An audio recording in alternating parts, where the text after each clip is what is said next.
सभी को मकर संक्रांति की हार्दिक शुभकामनाएं। और आज पूरा भारतवर्ष में मकर संक्रांति के शुभ अवसर पर धार्मिक अनुष्ठान ले लो, चाहे गौवा की सेवा ले लो, चाहे किसी भी प्रकार ले लो, सब लोग अपनी भागीदारी निभा रहे हैं। तो मैं भी बच्चा के सहयोग से और अपना सहयोग लगा लो, गाया के लिए अपने लगा लो के अपने सवामणी को लेकर सवामणी के हिसाब से गाया ने गुड़ खिलाना को विचार बनायो। तो ये सामने है। और टाबरा के लिए जिस तरह गज्जक है, मूंगफली है, ये चीज़ा बटांग और बच्चा को बहुत प्रेम रहे। और मेरा भी ट्रांसफर है पाड़सर गांव, मेरे गांव का नज़दीक है, 3 किलोमीटर दूर है। तो 5 साल मैं थारगा में सेवा दी। और गांव की जो गलियां हैं वो देख के मैं बहुत प्रभावित हुआ। मतलब इतना सुव्यवस्थित गांव बसाएड़ो है, ऐसा गांव मतलब मैंने कहीं नहीं देखा कि इस हिसाब से बसाएड़ो है।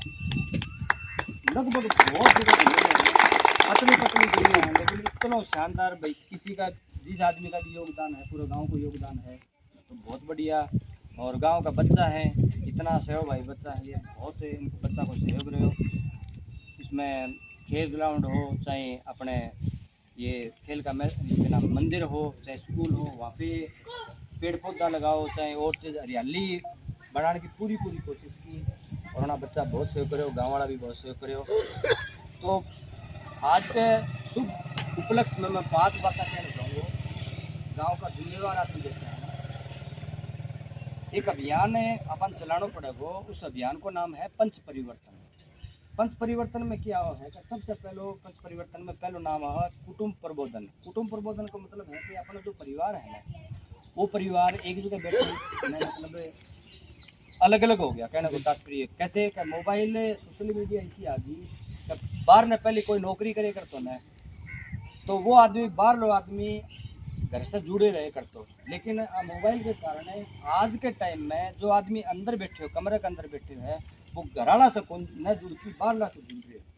तो समाज को या परिवार को टूटने को मेन कारण यही है।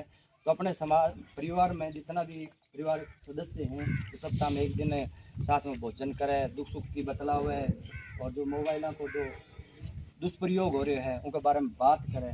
क्योंकि अगर अपना परिवार टूट गया ना, तो आप समाज को बचा सका। समाज अगर नहीं बचो तो आप देश को बचा सका। और ये आने वाला भविष्य है। आप उदाहरण देखा भी हाँ, गंगानगर हनुमानगढ़ पंजाब में नशे के लत में इतना डूब गया है। यो कालियो जो चिट्टो है, हाँ को इतना ज़्यादा प्रकोप अपन इनमें भी ध्यान को नहीं, दम कौन ले रहे हैं। दारू को नशो तो उसे नीचा आ गया है, यो तो इसमें नशो है, समझ से बाहर है। तो परिवार अगर टूट गयो, रिश्ता ले लो, कुछ भी ले लो, तो कुछ भी कौन बचेगा। तो अपने परिवार में बचाने की अपना कोशिश करूँगा। दूसरी बात है, दूसरे परिवर्तन में है सामाजिक समरसता। सामाजिक समरसता का मतलब है कि गांव के अंदर अपनों जो अलग अलग जाति का लोग हैं, वह अलग अलग गुट बना के अपने अपनी विचारधारा रखते हैं, बना रख के पूरे गाँव में एक जगह इकट्ठ होगी। गाँव के विकास के लिए कोई भी काम हो किसी भी रूप में, तो वो एक साथ मिलकर का अपना करांगा, तो बहुत बढ़िया बात होगी। दूसरी बात, तीसरी बात है स्वदेशी। स्वदेशी को मतलब है कि अपने जो एक कंपनी चला, अमेजन कंपनी है, अमेरिका की है, उसे लोग इतना डिमांड कर दी, वो मंगा ले वो मंगा ले। लेकिन आप गाँव में बनाओ या अपनी चीज़ बने आप यूज में कराना, तो अपने भारत को पैसे अपने भारत में रखो, तो कितनी बढ़िया बात है। एक उदाहरण में समझिए, राजवीर के पास में कांदरान गाँव है। कांदरान गाँव के लोग आपस में मिलके और इतना बढ़िया प्रोजेक्ट चलाया। तो उस गाँव में राजस्थान सरकार भी 2 करोड़ रुपया दिया है। अब पीछे कलेक्टर साहब भी अपने कांदरान गाँव में आए हैं, तो गांव को इतना डेवलपमेंट कर रहे हैं। एक छोटा सा कुटीर उद्योग भी, सिर्फ बनाने की जो फैक्ट्री है उन्हें अब खोल ली। तो अपनी घर की चीज़ घर में ही बनाओ, गाँव में सस्ती दिया, बढ़िया चीज़ा दिया। तो ये तीसरो जो थो स्वदेशी अपनाना। चौथो पॉइंट है, आज के टाइम में सबसे बड़ी प्रॉब्लम आ रही है अपने दिल्ली शहर अपने गैस चैम्बर बन चुकी है। तो इतनी भयंकर है, मतलब उस जगह प्रदूषण हो गया। अधिक से कोरोना में भी अपन देखे कुछ चीज़ है। तो कोरोना में अपने लोग रुपया की थैली ले लेके फिर के माना ऑक्सीजन का सिलेंडर दे दो, माना दे दो। लेकिन कई लोग बचा नहीं। तो प्राणवायु जो ऑक्सीजन का सबक सिर्फ और सिर्फ पेड़ पौधा से मिलेगी। तो ज़्यादा से ज़्यादा संख्या में पेड़ पौधा लगावें। और जो लोग काटन ला रहे हैं थोड़े से फायदे के लिए, उनमें भी आप थोड़ा समझावा रोका कि भैया अपना अगर ये काट देंगे अपना पूर्वजा का जो लगाएगा है, अगर वह नष्ट हो गया, अपनी जो जड़ा ही नष्ट होगी, तो अपन अस्तित्व कौन।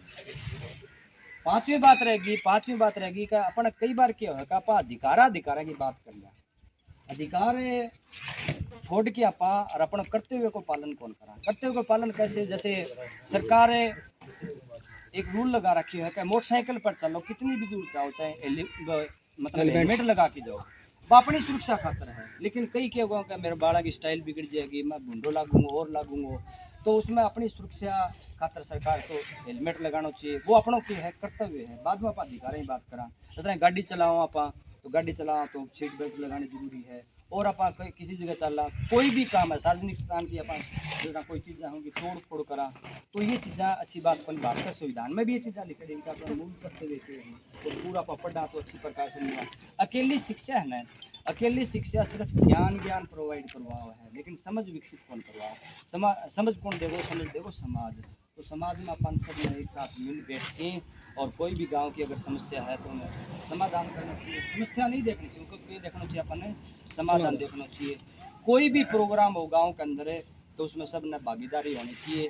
तो पांचवा पॉइंट के तो मैं बताया था ना कि अपना जो कर्तव्य पालन है वो करांगा, तो सारी चीज़ें क्या हो जाएंगी, मतलब अच्छी हो जाएंगी। और अपने विकसित भारत है 2047 की जो घोषणा है, क्योंकि लोगों की तो जापान का जो लोग हैं वह अपने स्वदेश यानी अपने देश से प्रेम कर रहे हैं। बस मतलब हर टाइम में कोई न कोई देश के लिए काम करता रहे हैं। मानव संसाधन की जिस जगह पूजा है ना, उस जगह सब कुछ है। भौतिक संसाधन से कुछ ही को नहीं हुआ। आदमी पहले अपा सुना है कि पेड़ के नीचे बैठ के पड़ जाए करते लोग। बिल्कुल जरूरी को नहीं बड़ी बड़ी इंफ्रास्ट्रक्चर हो, बिल्डिंग जरूरी नहीं है, जरूरी को नहीं।